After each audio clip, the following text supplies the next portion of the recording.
What were some of the steps that you learned that had you known earlier, you would have made it even bigger?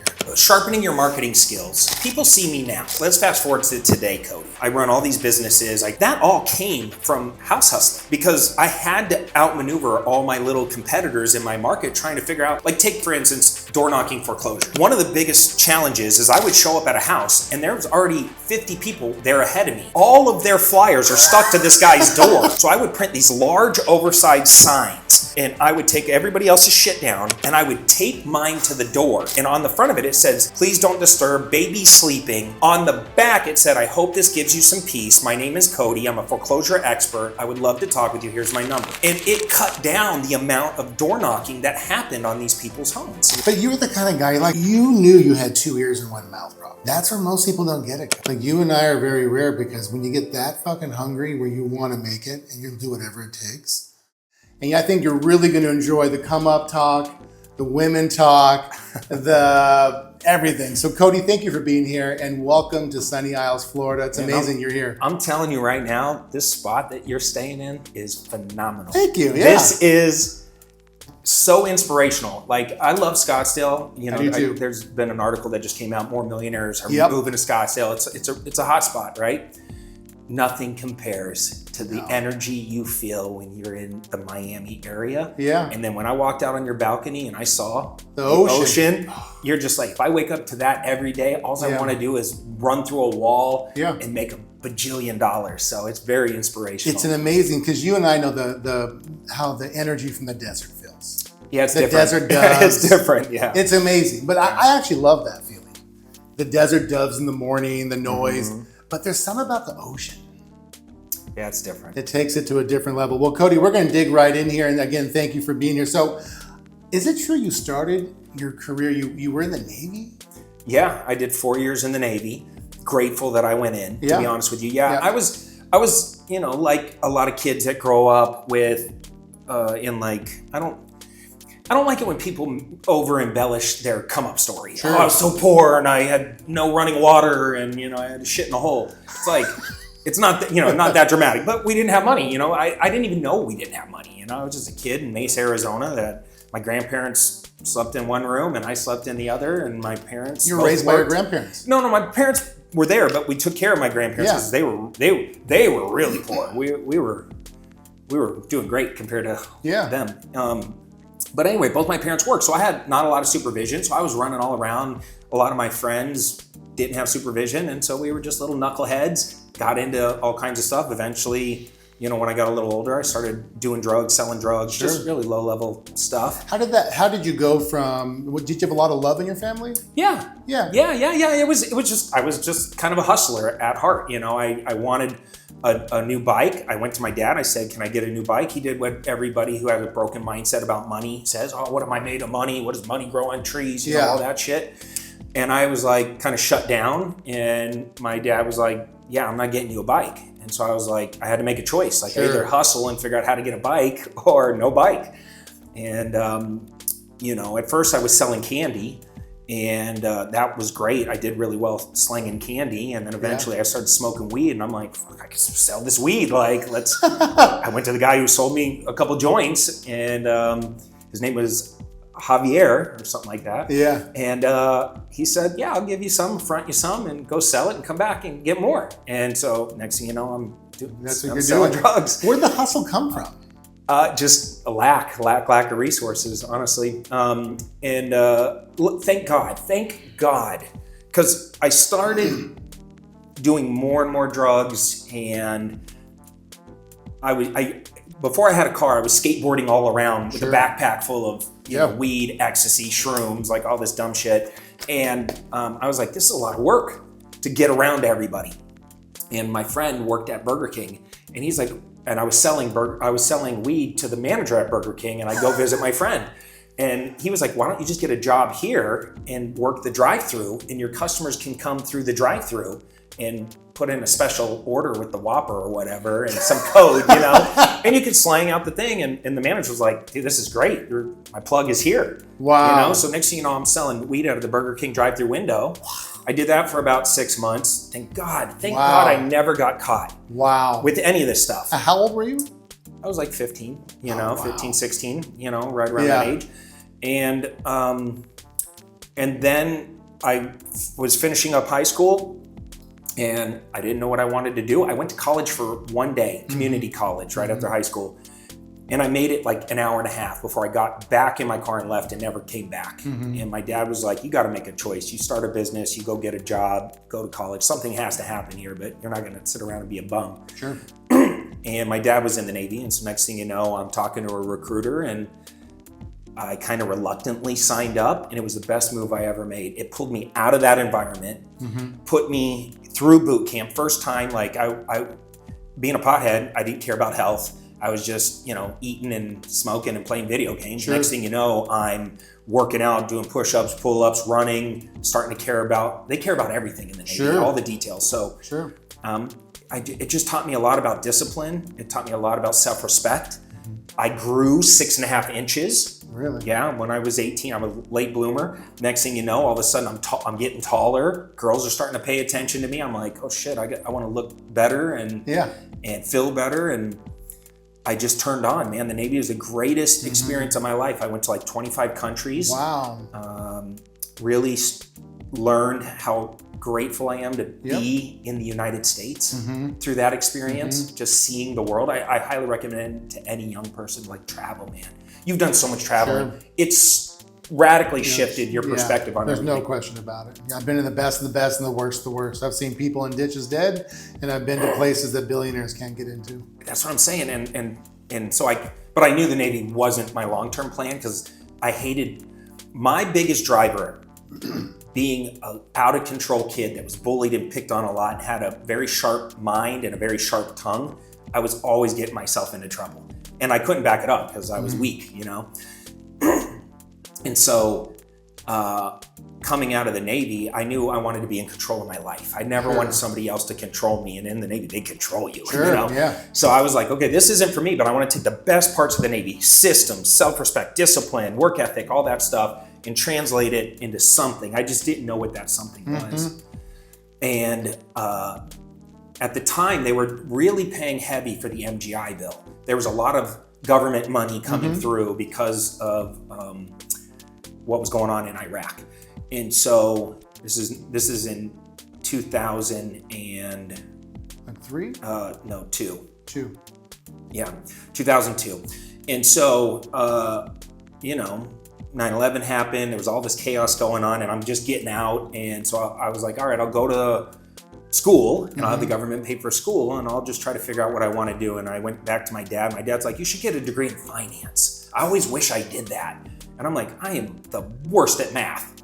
Like, why would I go do a degree in finance? And he convinced me that it's the language of business. It's the language of money. And so I was like, okay, I'll force myself to do this really hard thing that I probably am going to suck really bad at because I was a D student my entire life. And something activated in me. I was like, you know what? What's it going to feel like to get a fucking A? Like, I've never had an A. Like, I want an A. And I want an A in math. Like, one of the hardest things for me. And I started getting A's. And I was like, this feels fucking great. Like, I want all A's. And so I went my entire college straight A's. Summa cum laude, graduated top of my class. Not because I'm smart. I just worked really fucking hard. I was up until, 1, 2 in the morning, studying, practicing. And I just was able to bulldog my way through it. But wow, I just... You think the Navy did that to you? No, or was there some other spark happening? I think it was just this desire. I liked the taste of winning. Okay. I liked that I was starting to taste a little bit of success, and I liked how other people treated me as I was winning. It was a good feedback loop. It felt good to go from like kind of a little bit of a loser mindset to like now I'm starting to taste winning, and I was like, I want more of that. And nobody in my family had ever become a millionaire. Nobody ever went to college. I was the first Sperber in my lineage to do any of these things. And Ed Milet wrote a great book, The Power of One. And it's all about, what if you get the privilege to be the one in your family? That concept. I'm that one. Yeah. You're the one. That responsibility is really big for you. It's like you got to respect that especially once you realize like, oh shit, I'm kind of on a rocket ship that can go anywhere. Where do I want to take this and be the one to break through? And so I just started to lean in, and thank God something else happened. And I call them pivotal moments, you know, and everybody has them in their life. Going in the Navy was a major pivotal moment and a recalibration for my lifestyle. When I was in college, my friend Jeremy, who I used to party with, we used to get blacked out drunk. Like we were just raging, chasing girls. He called me up one day and he said, dude, I got something I got to share with you. I hadn't seen him in like 8 months. He's like, I got something I want to share with you. I think you're going to like it. And he pulls up to lunch in a brand new Mercedes. And it was a dope ass car, all murdered out. And I was like, whoa, where did you get that? And he's like, I flipped a house and I made $80,000. And I said, where the fuck did you get money to buy a house? And he said, dude, I didn't use money. I'm like, what do you mean? And he goes, I flipped the house, but I never touched the house. I never went to the house. I never actually even owned the house. And I went, I don't get it. What are you talking about? And it sounded like a fucking scam or a fairy tale, you know? And he goes, no, give me a napkin. And he literally took a pen from the server and a napkin and he penciled out wholesaling on a napkin. And I asked him like 1,000 questions, like, do you need a license? Do you need this? And he's like, no, you don't need a license. You don't need credit. You just need like to know the skill on where to find them and how to lock them up and how to flip them and da-da-da. And he explained wholesaling. And I took that napkin with me, and for probably a week, it just rattled around in my brain. This is 2002. Okay. There's no social media. There's no YouTube University. There's no awesome podcast like this. So I'm just trying to figure out, where do I go to learn this shit? And so I called back Jeremy. I'm like, where did you learn? And he goes, a mortgage guy named Sabin. Here's his number. And he gave me Sabin's number. So I called up. Just divulged all the trades. Yeah. And so I called up Sabin. I said, let me take you to lunch. And I showed up, and Sabin's just like a normal dude. And he wasn't even a great wholesaler. He just kind of did a little bit on the side, and he explained it in more detail. And I said, where do I learn this? He said, go to a newspaper, like a classified section, maybe on Craigslist newspaper. And a lot of times these gurus will put out little ads that'll say seminar, Reno, Nevada, real estate seminar with a phone number and whatever. And so I started going to these seminars, and I was just like anybody else that goes to any conference or event. I'm scared to death. I look like I'm 12. You know, I don't really have any money. You know, I saved like I had like 6 or 7 grand left over, you know, that I saved from the Navy. I'm living with my parents. Yeah. I came back from San Diego. I'm living with my parents. And now I'm like sitting in the back row of this conference, just watching these people get paraded up on stage. Like I own 13 houses. I just flipped my 5th house. I just this, and they're talking about all this money. And I'm like, I want to do this. I want to be up on this stage. And how old are you here? 23. And college is done? No. I'm just starting college. I'm in college. You're in college. Okay. 18 to 22, I'm in college. I'm in the Navy. Then I come out, and I am now going to college. Yeah. This is like my first year of college, and all of a sudden this guy's turning me on to real estate and creative real estate. And I always thought real estate was for rich people. Sure. I had never thought that a guy like me, that with no resources, no connections, that looks like he's 10, can go and do these types of deals. But I'm learning in these seminars that it's possible, and I'm watching all these people do it. So I'm like headstrong. I'm like, I'm gonna fucking do this. Like, this can't be that hard. And back then, there was no data, there was no technology, there was no AI. So it was like, get a list of people going to foreclosure from your local title company, and then go knock on their door.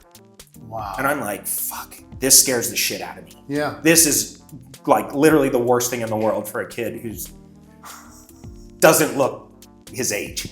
And I'm like, my first door. And the lady did exactly what I thought she was gonna do. She opened up the curtain and stared at me like super uncomfortable. And I was so nervous that like you buy this course, right? For $1,000. And it says, step 1, get list of foreclosures. Step 2, knock on the door. Step 3, read this script. If they don't answer, leave behind. Like, it was like, Yeah. So I'm sitting there and I'm shaking like a leaf, and I see this lady's eyeballs peering at me for uncomfortable like minute. I'm probably the 500th person to knock on this lady's door. It's like every bill collector is harassing her. These people are at their wits' end. And here's this kid on her doorstep. And finally, she just opens up the door like this much, and she puts her mouth in and she goes, hey kid, get the fuck off my property and come back with your daddy when you can actually help me. And slam the door. Wow. And I was like, ooh, drop the paper, leave, I run to my pickup truck, piece of shit Nissan. And I'm sitting in my car. I couldn't even drive away. I was terrified. It was like all my self-limiting beliefs just ran me over. And that was the day I quit real estate. I was like, fuck this. This ain't for me. I'm never doing this. I'll never be able to actually pull this off. And like any great, successful person in life, you know, you throw yourself a little pity party for a few days and then you wake up on the right side of the bed and you kind of bounce back and you're like, fuck this. I'm going to go back in. Yeah. And I was just dumb enough to keep trying. And next thing you know, I'm getting an inch closer every day, closer every day, you know. So you're getting the houses, but where are you finding the people back then to actually flip it to? That was actually the easy part, believe it or not. Really? You know? Yeah, because if you think about it, you're wealthy. You do well for yourself. What's your most limited resource right now in your life? Time. Your time. It's the most valuable, limited thing because you got a billion things going on. But if I show up and I say, hey dude, here's a Ferrari, right? It's worth $400,000, but we can get it for $250. Instantly, you're going to see the value. Sure. Because it's easy to see. Ferraris are selling for $400. I could buy this one, mileage, everything, the comps, the comparables. It's very similar to other Ferraris that are going for $4. I'll take it. And you're grateful that I served up this Ferrari on a silver platter to you.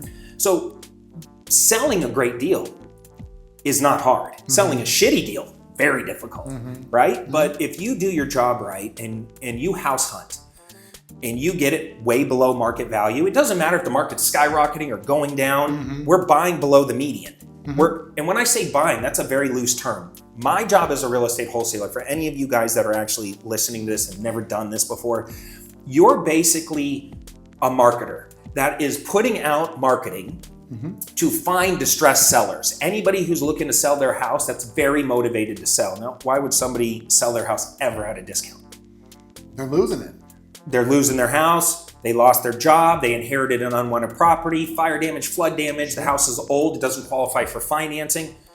They're going through a divorce, health issues, legal. I can name 1,000 things. Yeah. Because people are people and life is challenging. At any moment, something can happen where they're in a situation where they become more motivated than they've ever been before. Same reason pawn shops even exist. Sure. So, and at the same time, Americans are horrible at saving money. Of course. So you have like this thing, like people don't save money and all the money that they do own is kind of trapped in their house. And then life hits them and runs them over. And then all of a sudden, all those postcards I've been sending them, or all those times I knocked on the door, or all those social media posts that they've seen, or I cold call them 5,000 times until I just get them right at that moment where they're like, all right, kid, talk. What do you got? Right? And for me, it took me 14 months before I found somebody where everything converged in the perfect thing. And I want people to think about that. You start a new endeavor and you are flying high. You think, I'm going to get real estate rich. This is going to be amazing. I'm going to kill it. 1 month goes to 2, goes to 4. You're going to seminar after seminar. You're putting yourself in credit card debt. You're flying all over. You're learning, but it's like drinking from a fucking fire hose. Yeah. It's just overwhelming. And every time you talk to somebody, they're like, oh, don't do that, do this. Oh, this is the way I do it. In my market, this works, this doesn't. And you just keep changing directions like a crazy person. I think I have a question that pops up. And this is something that people ask all the time. I'm not a wholesaler. I really think it's a great model. But they're like, okay, I get this house, I can flip it, but I'm calling people that I'm selling a good deal. But what if they don't have the money to fix it up and flip it themselves? Like, how do I get in the front of the right person? On the backside. Yeah, the backside. Yeah, so. Because I'm doing 2 different calls. I'm doing the call to land it, I'm doing the call to sell it. Yeah. So I gotta be on both sides of the fence. Yeah, and so this is kind of like what I was saying. Once you find somebody that's really motivated and they're open to negotiation. So there's 2 things you need to do a wholesale deal. You need motivation and you need that person to have equity. Because if they can't sell it to you at a discount, it's really hard to make a deal. Now, there is creative finance terms where I can take over their mortgage and get creative to make the deal sexy. But for the most part, you want to buy it at a discount, Sure. which typically means the house needs work, right? And so once I negotiate with you and I put your house under contract, even though I haven't bought it yet, I now control that real estate. That contract, wholesaling is a game of control. That contract is the value. I might not even have been to your house. I might have done this whole entire thing over the phone. But the fact that I now have your house under contract, legally in the United States, I gain what's called equitable interest, which means I control your house. You can't sell it to someone else. You can't rent it to someone else. I control your real estate now. And how long does that last? Whatever the closing period is. So if 30, I tell you, 60. if I tell you I'll close within 30 days, then I have 30-day window to try to find now a buyer that's a cash buyer that has more money than time, that wants to step into that contract and I step out. And in order for me to allow you to step into that contract and me step out, I'm going to charge you a wholesale fee or a finder's fee or an assignment fee. They're all the same thing. I bring you a deal. I say, dude, I got this deal. It's a condo right here, right next door to your spot. It's worth 1.5 million. We can get it for $1 million. It needs work. Do you want it? And you're like, yes, I want it. And I want 20 grand for serving you up the deal on a silver platter. To you, you don't give a shit because you're like, yeah, dude, 20 grand, I'd be paying. If I bought it on the market, I'd be paying a real estate agent a commission. So like to you, you justify it by running your numbers. There's not really a time I have ever seen that I put a good property under contract and then I held up that contract and I posted on social, posted on classified sites, put it out through other wholesaler networks, put it out on my cash buyer database and not sold that deal. Wow. Okay. Now let's say randomly, to answer your question, I don't find anybody. I have, because of the way I fill out my contracts, I have escape clauses in that contract that allow me to walk away. So I'm going to go back no penalties. No penalties. Wow, okay. So I'm going to go back to you, the seller, and I'm going to say, listen, Anthony, I tried my hardest to get my business partner to close on this, but after inspections, after doing a little bit more due diligence and kind of the process slowing down after I originally left you, we're 30 grand too high. I cannot get this deal done unless you're willing to take a little less. That's one option I have. I can. It's called a retrade. I can negotiate you down. Or I could just say, I'm sorry, I can't do it. Here's a real estate agent that's a friend of mine. I want to make a connection. I'm canceling my contract. I'm walking away, but I want to try to help you as much as I can. So, so there are options. Very rarely do I ever have to do either one of those if you do your job right on the front end. Sure. Do you think today that the chat GTP or AI can help write those boilerplate contracts? Pieces of it. Yeah. So someone new, but like say someone's tight on cash, they get it, they can do the calls and do all that. They got to get a real estate license. I mean, Here's my thing. lawyer, right? Look, at Clever Investor, we'll get to this part, but I've been selling education since 2009, really gunning since 2010. I've sold 150 plus million in online courses just in the real estate space. My courses are like $97 and it comes with every contract form spread. Like, this is not expensive stuff. Yeah.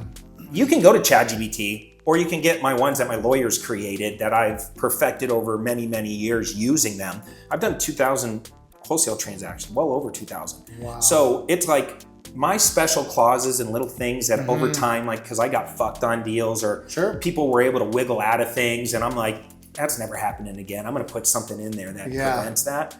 That is only a real operator. If you download something online that doesn't have those little details, you're going to get caught. So you can get the links to us? We can get Yeah, I'll give you anything you want. So we'll get the links down below. And I'm excited. People are going to love that. Make sure you guys click on it, get it, and you're going to it's going to shorten your learning curve. Yeah. I mean, that's the same thing that happened to me. It's like, I was in the network marketing industry and I've had two great mentors. One guy that made 100 mil, and I had Jim Rohn. And it was tough love. But it was the same thing. I went to a meeting just like you did. It was like people walking across the stage looking like one-eyed pirates making $100,000 a month. And you're like, this can't be. There's no way. This is a joke. Clapping, screaming, and you're like, this is crazy. And then all of a sudden, fast forward, you're just in the marketplace making it happen. So what were some of the steps that you learned that what are some like the biggest things you learned wholesaling that had you known earlier, you would have made it even bigger? Was it the things in the contracts, or what was it? Well, I mean, I think sharpening your marketing skills. Okay. That people see me now, right? Let's fast forward to today, Cody. I run all these businesses. I create all this crazy marketing and stuff. That all came from house hustling. Yeah. Because I had to outmaneuver all my little competitors in my market, trying to figure out like take for instance, door knocking foreclosures, like we talked about. Yeah. One of the biggest challenges is I would show up at a house and there was already 50 people there ahead of me. All of their flyers are stuck to this guy's door. And I'm like, how am I going to stand out? I'm just another flyer in the door. So, you know, and by the way, if you leave your flyer in there and then somebody else comes in that's not ethical, they're just going to take your shit, throw it in the dumpster and stick theirs in there. So I would always think like, okay, what's the most creative, clever thing I could possibly do that serves this homeowner, helps me market better, and gets a phone call out of it? So I would print these large oversized signs and I would take everybody else's shit down and I would tape mine to the door. And on the front of it, it says, please don't disturb, baby's sleeping. I know why you're here and I have it handled. Please do not disturb. Everything's being taken care of. Like it was like this message on the front. On the back, it said, I hope this gives you some peace. My name is Cody. I'm a foreclosure expert. I would love to talk with you. Here's my number. And it cut down the amount of door knocking that happened on these people's homes. Wow. So it was a value add to them. They were like, this is the most creative, clever thing I've seen. Is this where Clever Investor came from, the name? Just being, yes. I got a reputation around town of being clever. Being more creative and clever than anybody else. And it really came, one day a group of us were sitting around talking and my ex-wife was in the group and a bunch of investors, we were at like an investor meetup type thing. And my mentor was there and everybody was talking about how clever I am. And my ex-wife blurted out, you're the clever investor. And it was like, as soon as she said it, I was like, boom, that's it. That's the brand. Let me recap here. So you went from the Navy. Well, first of all, you're hustling joints out of a Burger King drive-through. And then you went to the Navy, got manned up, came out, you wanted to feel winning. You went to the finance route. You got the A's, and that got you to feel the definition of what winning feels like. And then you got the friend that said, hey, I got the Mercedes, I got the 80,000 on the wholesale. You start doing it, you just went after it. What was the come up like? What ended up happening to you in that? Like, like 3-5 years, what happened? So to tie a little bow on that story, it took me 14 months. Like you're trying so hard, you're going to these seminars, but eventually you start to lose steam. Yeah. That limiting belief in your brain gets louder and louder and louder. And around the 8th month mark, my parents, my heroes, my dad is my fucking hero. Like I looked up to this man my whole life and I didn't have successful people around me. Yeah. When you told me the Jim Rohn story, I'm like, man, I'm so envious. That is the once in a lifetime opportunity to be around a legend like that. That's just so dialed in. And he was the same on stage as he was off stage. Like I've trained with all the big guys and I don't talk shit about people, but behind stage, they're a train wreck. Oh yeah. It's like, what the fuck? You guys are all not who you say you are? Yep. Jim Rohn is who he says he is. I love that. The only thing he tells everybody, I got a girlfriend in Mexico and I got a girlfriend in Palm Springs.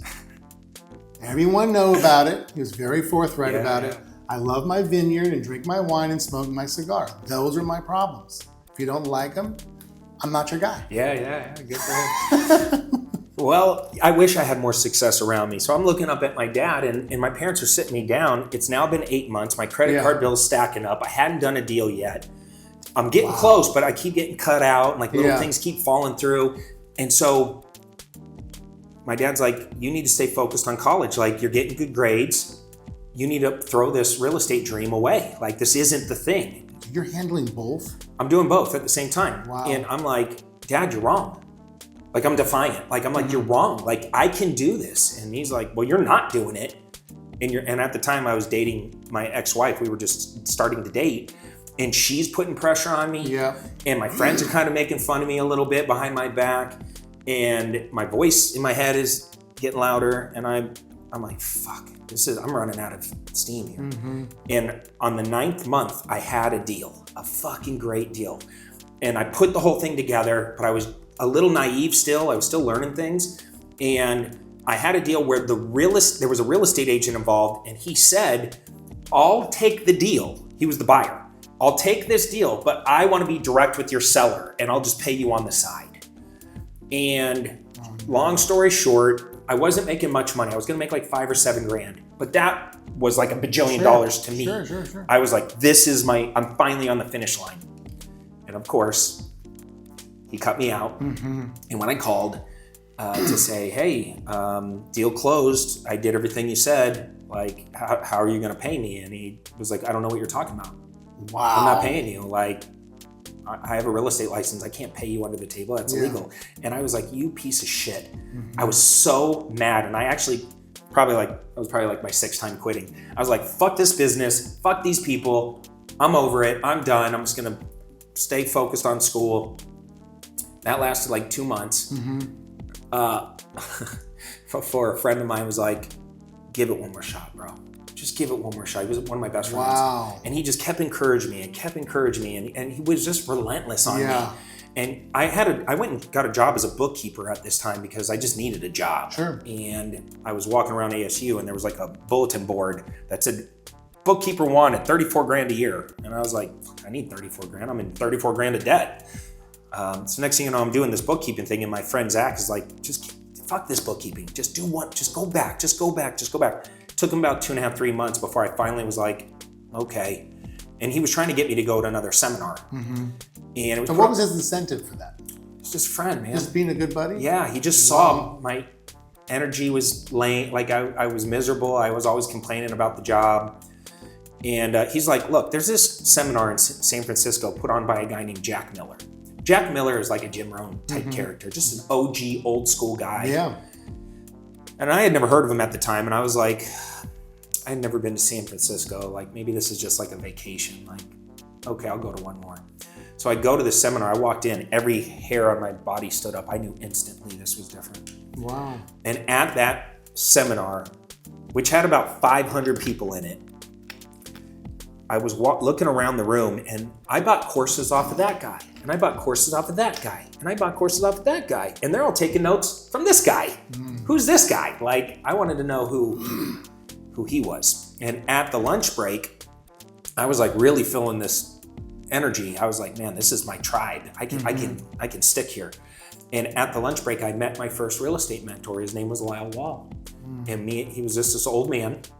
He had a Adidas polo wrinkle shirt, Adidas polo shirt, Adidas sweatpants pulled up to his nipples with giant old man Velcro shoes. He looked like Yoda. He was like this little like hunched over wrinkly guy. And probably loaded.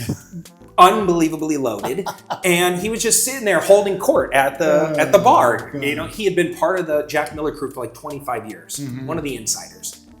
And this guy just told the greatest stories and I'm sitting there, I'm just hitting him with questions. Everything was spot on. He happened to have a home in Arizona. He lived in Colorado, but his winter home was in Arizona. And I convinced him at that lunch to become my first mentor. And within 2 months of meeting Lyle, I got my first deal. Wow. Within 2 months, because a couple things. One, he taught me things I couldn't learn in books. It was that true boot on the ground wisdom type stuff. Like, don't do that, do this. Stop fucking around with that, focus over here. When they say that, don't even respond, just do this. And that was part of it. And the other part of it was I could leverage everything of his. I had never done a deal. I had no credibility. I felt like an imposter. I had no money. He had credibility. He had done a ton of deals. He had a ton of money. He had the relationships. And he was like, Cody, real successful people, they master the art of leverage. And that was one of the first things he taught me. And he's like, leverage all of my stuff until you get up off the ground. That's, I'm not going to tell you every single moment, every single thing to do. That's not what I'm doing. He was more of like a Socratic teacher, where I would say, what do I do here? And he goes, well, what do you think you should do here? Right? He would always ask me a million questions. No matter what my question was, he would hit me with 40 more questions. But you were the kind of guy like me, you knew you had 2 ears and 1 mouth probably when you're around a mentor like that. That's where most people don't get it, Cody. Like you and I are very rare because when you get that fucking hungry where you want to make it and you'll do whatever it takes, most people have 2 or 3 mouths in one ear. Yeah. That's a problem. But see, listen to what you're saying. You're just literally got engaged and just embedded with this dude. Mm-hmm. Well, what was it that you think was the biggest difference that he taught you that you weren't already doing? He just put blinders on me. He was just like, look, dude, you're trying to control way too much. You're overthinking. You're doing too much. Like, just relax. Remember, real estate has nothing to do with real estate. Real estate has to do with people. It's all psychology. It's just human nature. Like, what makes somebody comfortable around you? How do you build rapport? How do you make them clearly see the offer and the opportunity of why you versus somebody else? Like, don't talk at them. You know, get yourself over to their side of the equation and really try to get to understand the drivers behind what they're saying. Like, feel the emotion of what they're saying, not listen to what they're saying. And so my first deal was a really tough deal. It was a foreclosure, a bankruptcy, and a divorce all in one deal. So there was multiple sets of lawyers, all this crazy paperwork. I had never dealt with any of it. And he walked me through all of it. And it was a really triumphant moment for me, 14 months into the game. Yeah. All of a sudden, and I made $40,000 on that deal. I made 34 grand as a bookkeeper. Back up. It more than caught me up. It was like Roger Bannister breaking the 4-minute mile. I was so fucking jacked out of my mind because I finally, for the first time in my life, went from hope and watching all those people up on stage to knowing. Like, I knew with certainty, which is a great feeling. Like, when you have certainty and you go up to a girl, you know you're closing, it's over. You walk different, you feel your energy's in front of you. Oh, yeah. In real estate, I finally had certainty, and I knew that if I could do this once, I could do this a bajillion times, and I was gonna light the world on fire. And I started to collapse time. In 14 months to one deal, 2.5, 3 months to my second, 1 month to my third, 2 weeks to my fourth, and all of a sudden it was like, one day I did 2 deals, and it was like, holy shit, how much money can I make? Because when I started, and I'm telling you, Anthony, when I started, I had a sticky note on by my desk.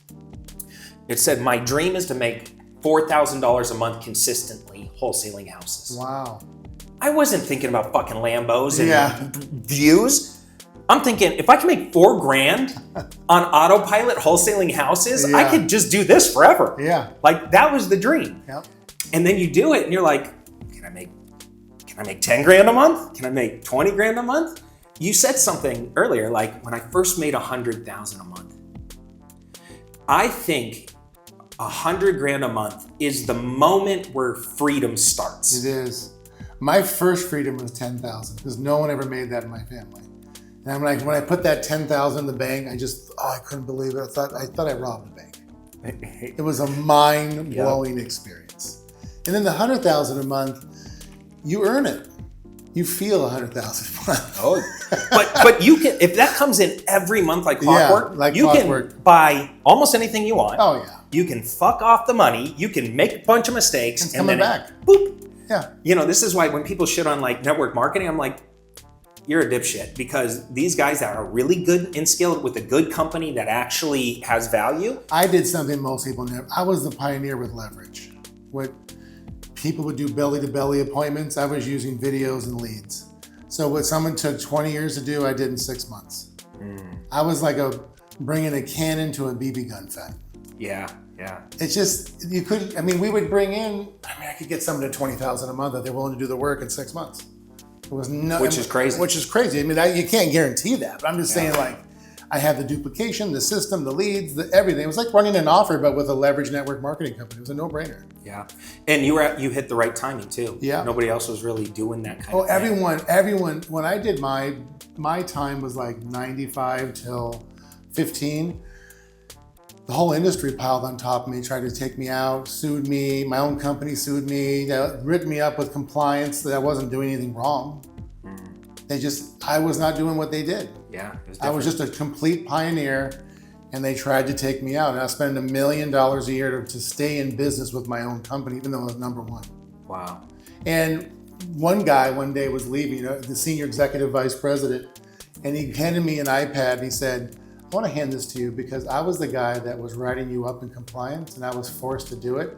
You weren't out of compliance, and here's all the notes to back it up if you want to sue the company.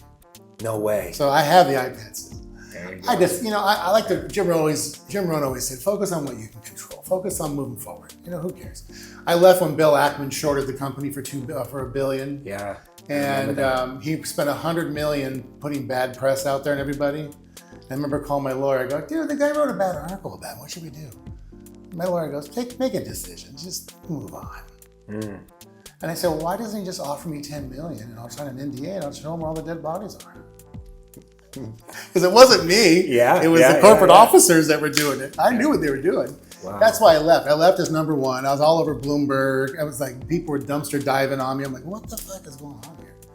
But it was like what you were saying. Like when I first started, it was the hardest thing in the world to even make $1,000. I was killing myself. Going to school, university, same thing, same exact story as you. Different product, different industry. And you just are like, everyone laughed at me. My parents said, you're fucking crazy. This is the cottage industry. This is bullshit. My friend said it's bullshit. I got married. Our lights got turned off. My wife started crying. We're like 24 years old. I started crying. I knew this wouldn't work. I said, turn on the fucking candles and get on the phone. We're going to get the money. We'll turn the power on at the end of the day.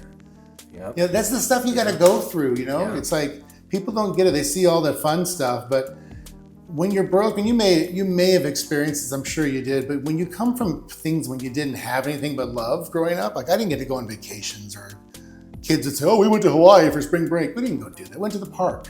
I never went on a single vacation as a kid. Not one. Not me either. Yeah, my parents did. They'd go do cruises and shit, and they'd leave me at home with my grandparents. But when it's like when you don't have it, you're going, oh man, I want to have the house and the car, and I want to have the chick. And then you get all that, and it's not even what it was. You think it was. I mean, it's fun once in a while, but I don't know how you feel, but the freedom, there's nothing like freedom.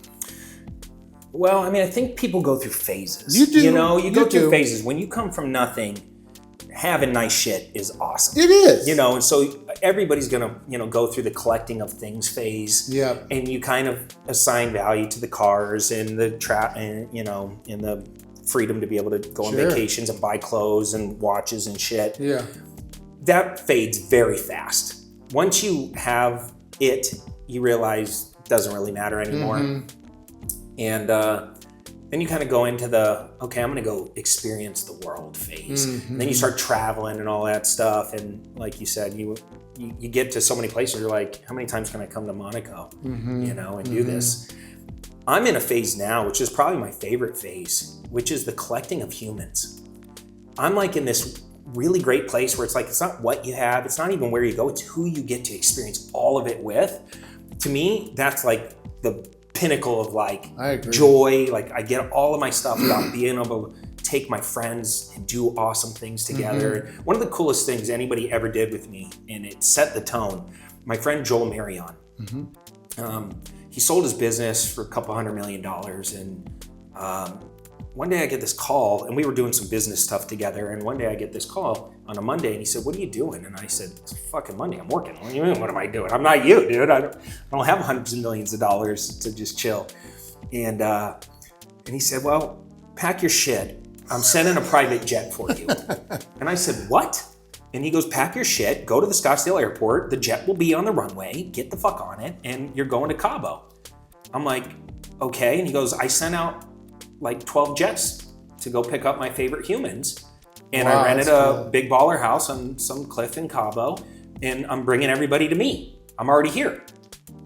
And that made such an impact on me. I'm like, that's the goal. I want to be at such a place where I could just send a fucking private jet ride. It was just me on the jet. Total, like for me, I'm like, why would you waste so much money? I would have got on a normal flight and came if just the offer was cool. But it made such an impact that I was like, that's the goal for me. I want to get to a place where I can send private jets just to pick my friends up so I can hang out. That's cool. I like that. Yeah.